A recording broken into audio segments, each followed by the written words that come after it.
What's up, fight fans? This is Kurt DeVille with Counterpunch Boxing News, and I have some new news concerning Joseph Parker. Joseph Parker has also declared Tyson Fury in his book as the #1 heavyweight. He says his size, his reach, his speed, his style will give anyone problems. Of course, he hasn't sparred with Tyson Fury, so he doesn't know how it would be like to attempt to hit him or to avoid his punches, but they are like brothers. They're very good friends, and the money would have to be very lucrative if they ever fought, and it's a good thing to hear and it's a mutual thing to hear because Tyson Fury said the same thing as well.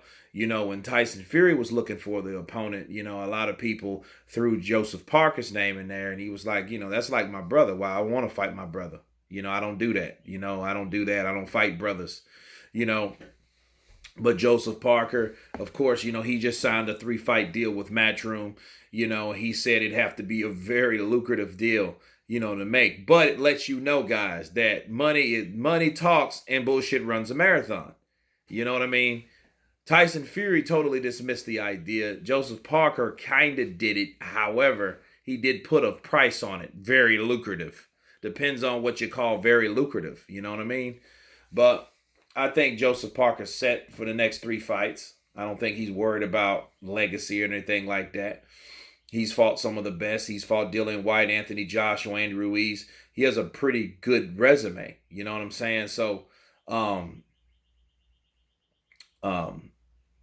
he states that Tyson Fury is, the best heavyweight right now. And let me counterpunch this, okay? When I hear people throwing around people's names as the best or whatnot, they're the best because they haven't been beat yet. That's it. Okay? Tyson Fury officially did not beat Deontay Wilder. Deontay Wilder officially didn't beat Tyson Fury. Officially, guys. Okay? So these guys, you could look at Tyson Fury and you could put him on top versus Deontay Wilder, but it just shows you what people or who people pick regardless of a draw, right? Because Tyson Fury was still #2 until Anthony Joshua was beaten. Now he's #1, and Deontay Wilder's right behind him. So both of these guys moved up. Tyson Fury moved in the first slot. Deontay Wilder moved in the second. So that shows you the moral victory of that whole ordeal was Tyson Fury. So I can see why Deontay Wilder has to run that back. You know what I'm saying? Or once, I know that's one of the things that fuels that because, the controversial decisions he's got, that's one of them. And the thing is, you got to pin Ruiz at 3 now, right? Joshua at 4. Dillian White at 5, and Ortiz is probably 6. That's how it runs, people. Because my thing is, those guys haven't been beat yet, but they all have to fight each other eventually. I mean, everyone has to fight everyone to see where someone's at. And it can change at any given time. This is boxing. That's what boxing used to be. It wasn't like this, all the money and the networks and you know what I mean? That didn't have a lot to do with anything. If the money was there, these guys fought. Okay? It didn't matter if you're on HBO, Showtime, ESPN, DAZN, PBC. It didn't matter. Okay? The best fought the best, and that's how it should be. Since the heavyweight division is alive and well, we can't fuck over this opportunity like we did Wilder and Anthony. You know what I'm saying? Like those 2 guys should have fought. They should have fought in April. They should have been fought. We should have seen who was better out of the 2 already. Now we don't know. Now we have to wait. But that does not mean that Deontay Wilder is going to go out there and do what he did to Anthony Joshua like he did to Dominic Breazeale. 2 different fighters. You know what I'm saying? And that doesn't mean, he won't. We don't know yet. Tyson Fury has to fight Joshua too. Everyone's talking about how bad Joshua is. Both of you motherfuckers got to fight him. Ruiz did. He knows what it's like to be in there. They're going to do it again. Okay, that's settled. Okay? So regardless of who wins after that, They both have to fight Joshua on down the line. They might look at it different. It might not be the money there, but they still have to see who wins.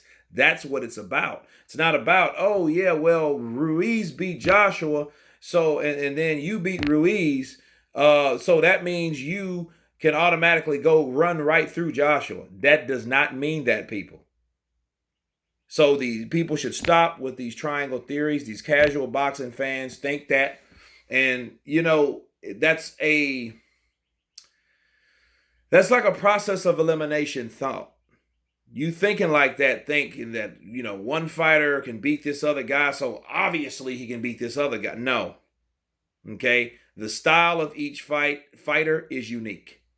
Okay? And when you put these guys together, you see what they produce. And it's always something different. It's never the same.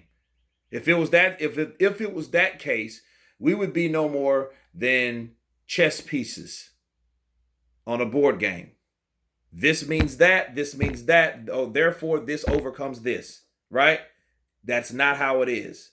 This is a totally different board, okay? So, back to Joseph Parker. He believes Tyson Fury's the best, but he has to go in there and everyone has to prove to each other who's the best. But as of right now, that's where it stands, and I do agree with that. But these guys have to fight each other because, the process has to continue. You can't sit on that throne and stay dormant. That's not how boxing works. Regardless of what people do, people will sit at the number one forever. People will keep a belt for hostage forever. They do it. I've seen it done. You know what I mean? Especially in the WBC. The WBC, they do some weird things, man. But anyway, I won't get into that. But you guys tell me what you think about Joseph Parker's statements, his rankings, his opinion, this video. Of course, please subscribe. And you guys been Counterpunch. Peace.